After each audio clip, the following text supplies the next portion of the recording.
Welcome back to the Shades of Influence Tutorial Thursdays. On this channel, we leverage everyday life experiences to learn from one another. Last month, we tackled relationship building. This month, we're going to talk about communications. So stay tuned so you can see how I link communications and resumes.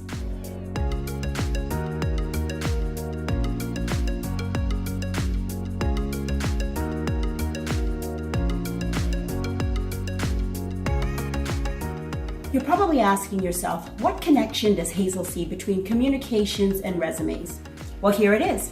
Communication means using a variety of forms like written, spoken words to express and transfer your views just about things.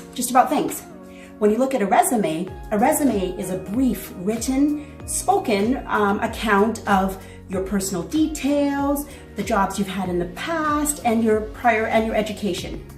In this digital age, employers and others get a closer glimpse of who you are through social mediums like Facebook, Twitter, and Instagram, etc. As a leader, I've seen some resumes.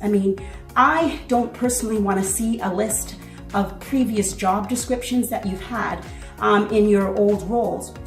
What I do want to see is a list of accomplishments that you've had in each of your roles, how you got there, and what was your measure? How did you know that you got there? I think it's by looking at these types of things that will help differentiate your resume from others. Our tip this week, we want to focus in on 3 things. Number 1, you must adjust your resume for the industry, the company, and the specific job you're applying for. General resumes do not stand out or highlight the same skills if you want to apply for a job where you want to be a business analyst versus a job where you want to be a coordinator, let's say. Different skills. So please, don't submit the same resume for various types of jobs.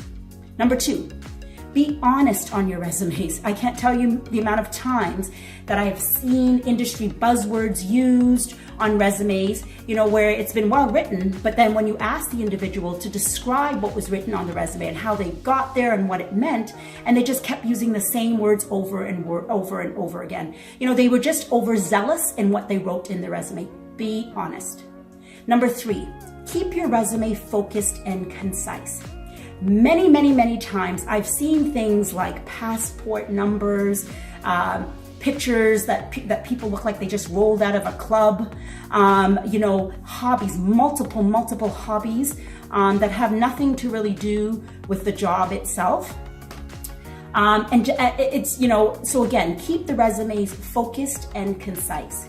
Remember, resumes can be viewed as a digital summary. Remember, a digital summary of who you're trying to portray to your potential employer. So just like you love social media, so do employers.